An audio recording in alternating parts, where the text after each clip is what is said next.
राधे राधे दोस्तों, स्वागत है आपका अपने चैनल पर। आज हम लेकर आए हैं सावन माह में भगवान शंकर की पावन कथा। तो प्रेम से बोलो शंकर भगवान की जय हो।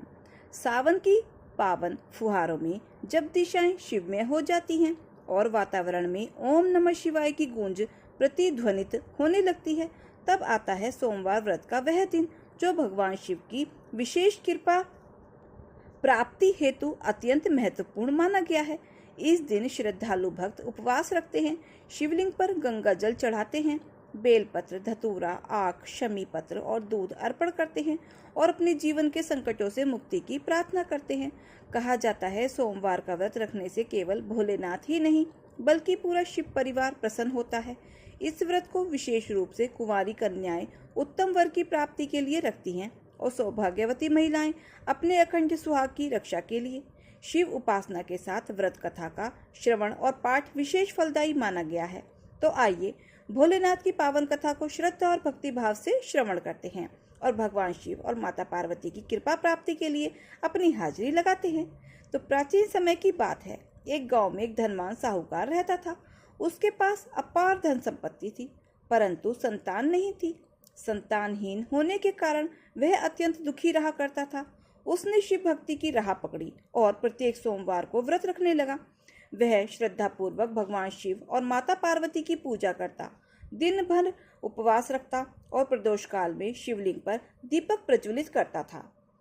साहूकार की भक्ति देखकर माता पार्वती प्रसन्न हुई और उन्होंने शिव भगवान से कहा, हे नाथ, यह आपका परम भक्त है।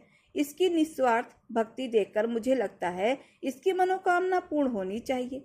भगवान शिव बोले, हे गौरी, यह संसार कर्म का क्षेत्र है। जैसे किसान बीज बोता है तो समय आने पर फल प्राप्त होता है, वैसे ही मनुष्य को अपने कर्मों के अनुसार फल मिलता है। इसका भाग्य संतान से शून्य है। माता पार्वती ने पुनः आग्रह किया, हे महादेव, यह भक्त तो आपकी अटूट भक्ति करता है। यदि आप ही अपने भक्त की सुनवाई नहीं करेंगे तो फिर और कौन करेगा? कृपा करके इसे संतान का सुख दीजिए। भगवान शिव ने माता की करुणा से पिघलते हुए कहा, ठीक है देवी, मैं इसे पुत्र का वरदान देता हूँ, परंतु ध्यान रहे यह पुत्र केवल 12 वर्ष तक ही जीवित रहेगा। कुछ समय बाद साहूकार ने स्वप्न में भगवान शिव को देखा। प्रभु ने कहा, तेरे घर शीघ्र ही पुत्र जन्म लेगा, पर वह दीर्घायु नहीं होगा, केवल 12 वर्ष तक ही जीवित रहेगा। साहूकार यह सुनकर न अधिक खुश हुआ न अत्यंत दुखी। वह ईश्वर की इच्छा मानकर भक्ति में लगा रहा। कुछ महीनों बाद उसकी पत्नी गर्भवती हुई और एक सुंदर बालक को जन्म दिया। घर में उल्लास का वातावरण तो था, पर साहूकार का हृदय भय से भरा हुआ था। उसे पुत्र के अल्पायु होने का ज्ञान था, पर उसने यह बात किसी से नहीं कही। समय बीतता गया। जब पुत्र 11 वर्ष का हुआ तो साहूकार की पत्नी ने उसके विवाह की इच्छा जताई, पर साहूकार ने इनकार कर दिया और उसे काशी शिक्षा ग्रहण करने के भेजने का निर्णय लिया। उसने बालक के मामा को बुलाया, पर्याप्त धन देकर कहा, रास्ते में यज्ञ कराते हुए, ब्राह्मणों को भोजन कराते हुए काशी जाना। मामा भांजे यात्रा पर निकल पड़े। रास्ते में एक राज्य में विवाह का आयोजन था। वहां की राजकुमारी का विवाह एक काने राजकुमार से होना था। दूल्हे के पिता को चिंता थी कि कहीं लड़की पक्ष को यह बात पता न चल जाए। तभी उसकी दृष्टि साहूकार के सुंदर पुत्र पर पड़ी। उसने आग्रह किया, तू थोड़ी देर के लिए मेरे बेटे का स्थान ले ले, वरना यह विवाह नहीं हो पाएगा। बालक और उसके मामा सहमत हो गए। बालक ने दूल्हे के वस्त्र पहने, तोरण रस्म निभाई और फेरे तक ले लिए। विवाह पूर्ण हुआ। फिर वह अपने मामा के साथ काशी को चल पड़ा। पर विवाह के बाद उसने राजकुमारी के वस्त्र पर एक संदेश लिख दिया, तुम्हारा विवाह मुझसे हुआ है, पर जिस व्यक्ति के साथ विदा करोगे वह एक आंख वाला है। मैं शिक्षा हेतु काशी जा रहा हूँ। जब राजकुमारी ने यह पढ़ा तो उसने विदा लेने से इनकार कर दिया। पिता से कहा, मेरा पति वह नहीं है जो आप दिखा रहे हैं। मेरा पति तो काशी चला गया। राजमहल में हड़कंप मच गया। अंततः दूल्हे के पिता ने सत्य स्वीकार कर लिया और विवाह को अमान्य कर दिया गया। इधर साहूकार का पुत्र काशी पहुंचकर शिक्षा लेने लगा। मामा ने वहां यज्ञ कराना आरंभ कर दिया। जब बालक की आयु 12 वर्ष की हुई, एक दिन उसने अपने मामा से कहा, मुझे तबीयत ठीक नहीं लग रही है, मैं सोने जा रहा हूँ, और फिर वह भीतर चला गया। कुछ समय बाद जब मामा ने देखा तो बालक मृत पड़ा था। थोड़ी देर के बाद जब मामा अंदर पहुंचे तो उन्होंने बालक को मृत अवस्था में देखा तो बहुत दुखी हुए, परंतु वह रो नहीं सकते थे क्योंकि आज उनका यज्ञ अधूरा रह जाता। इसीलिए मामा ने स्वयं को संभाला और वापस आकर यज्ञ की पूर्ण आहुति में लग गए। उन्होंने संकल्प पूर्ण किया, ब्राह्मणों को विधि पूर्वक भोजन कराया और उसके पश्चात जब उन्होंने पुनः अपने मृत भांजे की ओर देखा तो वे स्वयं को रोक न सके और जोर जोर से विलाप करने लगे। ठीक उसी समय उसी मार्ग से भगवान शिव और माता पार्वती विहार करते हुए गुजर रहे थे। माता पार्वती ने किसी के रुदन की करुण ध्वनि सुनी और भगवान शिव से विनम्रता पूर्वक कहा, हे नाथ, कोई मनुष्य अत्यंत वेदना में रो रहा है, चलिए उसके दुख का कारण जाने। तब भगवान शिव और माता पार्वती मामा के समीप पहुंचे और जब उन्होंने मृत बालक को देखा तो स्वयं भी क्षण भर के लिए स्तब्ध रह गए, क्योंकि यह वही बालक था जिसे भगवान शिव ने साहूकार को वरदान स्वरूप पुत्र रूप में दिया था, परंतु केवल 12 वर्ष की आयु का जीवन काल निश्चित किया था। माता पार्वती ने करुणा से कहा, हे स्वामी, यह तो वही बालक है जो साहूकार की वर्षों की तपस्या से आपसे प्राप्त हुआ था। आज इसकी आयु पूर्ण हो गई है और यह मृत्युलोक को प्राप्त हो गया, परंतु इसकी माता पिता की पीड़ा की कल्पना कीजिए। माता की करुणा से द्रवित होकर माता पार्वती ने हाथ जोड़कर भगवान शिव से विनती की, हे महादेव, यदि आपने इस बालक को जीवन दान न दिया तो इसके माता पिता प्राण त्याग देंगे, कृपा करके इसे पुनः जीवन दान दीजिए। भगवान शिव ने पार्वती जी की करुण याचना को सुनकर कहा, हे देवी, तुम्हारी करुणा से मैं प्रसन्न हूँ, अतः मैं इसे पुनः जीवन प्रदान करता हूँ। भगवान शिव की कृपा से बालक जीवित हो गया और जब मामा ने अपने भांजे को आंखें खोलते हुए देखा तो वह आनंद से भर गए। उन्हें विश्वास नहीं हुआ और ईश्वर को वह नमन करते हुए घर की ओर प्रस्थान कर गए। मार्ग में वे उसी नगर से होकर गुजरे जहां बालक का विवाह हुआ था। वहां के राजा ने जब उसे देखा तो पहचान लिया और तुरंत उसे सम्मान पूर्वक महल में बुलवाया। राजकुमारी ने भी अपने सच्चे पति को पहचान लिया और इस बार धूमधाम से पुनः विवाह समारोह हुआ, जिसमें पूरे नगरवासियों को आमंत्रित किया गया। इसके पश्चात राजकुमारी को विधिवत विदा किया गया और साहूकार का पुत्र अपनी पत्नी के साथ घर लौट आया। उधर साहूकार और उसकी पत्नी पुत्र वियोग के शोक में व्रत लेकर अपने कक्ष में बंद थे और उन्होंने यह संकल्प कर लिया कि यदि उनका पुत्र जीवित न लौटा तो वे दोनों अन्न जल त्याग कर प्राण त्याग देंगे। तभी मामा ने दरवाजे पर आकर पुकारा, आपका पुत्र जीवित है और वह विवाह कर वापस लौट आया है। यह सुनते ही माता पिता दौड़े और अपने पुत्र को गले लगाकर फूट फूट कर रोने लगे। पूरे परिवार में हर्ष और उल्लास का वातावरण फैल गया और सभी ने भगवान शिव की कृपा का गुणगान किया। यह सब केवल भगवान शिव की कृपा और सोमवार व्रत की शक्ति का परिणाम था, जिसने कल्पायु बालक को दीर्घायु बना दिया। इसीलिए जो भी भक्त सच्चे मन से सोमवार के दिन व्रत करता है, भगवान शिव की कथा का श्रवण करता है अथवा दूसरों को सुनाता है, उसकी सारी मनोकामनाएं पूर्ण होती हैं और समस्त कष्ट दूर हो जाते हैं। तो प्रेम से बोलो विष्णु भगवान की जय हो, शंकर भगवान की जय हो। दूसरी कथा के अनुसार नवग्रहों के माता पिता कौन हैं? सबसे पहले की बात करते हैं सूर्य ग्रह की, जिसके पिता महर्षि कश्यप और माता अदिति हैं। सूर्य देव पंचदेवों में एक माने जाते हैं। इनकी 2 पत्नियां थीं, संध्या और छाया। छाया से उत्पन्न हुए पुत्र शनिदेव माने जाते हैं और यमराज तथा यमुना देवी भी सूर्य देव की संतान है। दूसरे ग्रह हैं चंद्रदेव, जो महर्षि अत्रि और माता अनसुईया के पुत्र हैं।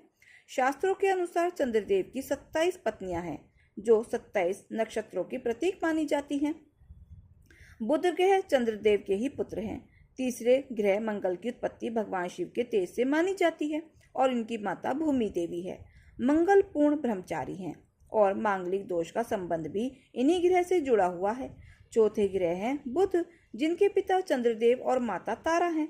बुध को समस्त वेदों और शास्त्रों का ज्ञान गुरुदेव बृहस्पति से प्राप्त हुआ था। देवगुरु बृहस्पति जी से प्राप्त हुआ था।